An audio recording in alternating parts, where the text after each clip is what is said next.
guys, so we're here at the Shea Center and my brother does OT here. And so we're going to be interviewing Jennifer. So how and why did the Shea Center start? So the Shea Center actually got started in 1978. So it's a nonprofit organization and it was meant to be started in order to help the community. And our mission is actually to help improve the lives of people with disabilities through horse-related programs, which includes therapy, horsemanship, and learning. That's so cool. Yeah. That's really, really cool. Long time it's been around. Yeah, it's been a long time. I'm so thrilled to be working here and just seeing like how our clients' lives have been changing, with Jackson being one of them, huh? So what is important about OT? So the way that OT kind of looks like here is something that we also involve with something called hippotherapy.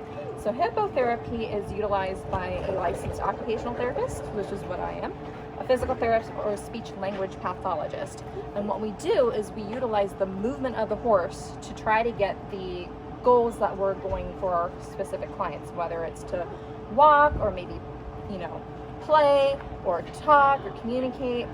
And so the way that I tend to use the horse, and you kind of saw that a little bit in Jackson's lesson, is I work a lot on more of the posture and core strength, because once we get that nice and strong, I'm then able to kind of concentrate on more of those fine motor skills.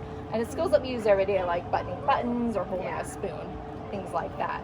And what else is so unique about this environment, as well as the horse, is I use the horse's movement for a lot of sensory input. So what Jackson's getting on the horse when he's on Alec is he's getting a lot of that touch input. A lot of touch input by just being on the pad or leaning forward and giving Alec a pat or giving him a hug. He's getting a lot of input into his muscles and joints, so he's kind of feeling where his body is in space.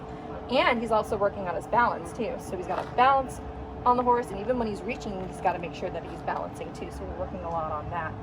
And not only that, just being able to use this natural environment also creates a lot of that sensory input too.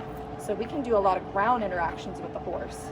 And so, we can get a lot of that sensory input by brushing him, giving him a bath, putting on his tack and taking off his tack. So working on those fine motor skills with that too. And also working on, walking over an uneven ground while leading him. So there's a lot of things that we can work on. And it's just a fantastic environment to do so. That's super cool. Thank you so much. You're welcome.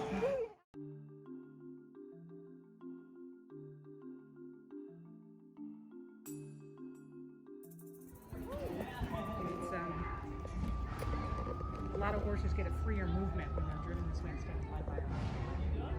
All right, see if you can get it in. All right, 2 points for Jackson. And what does this do? So we are working on his core balance right here. So he's got to get himself more upright.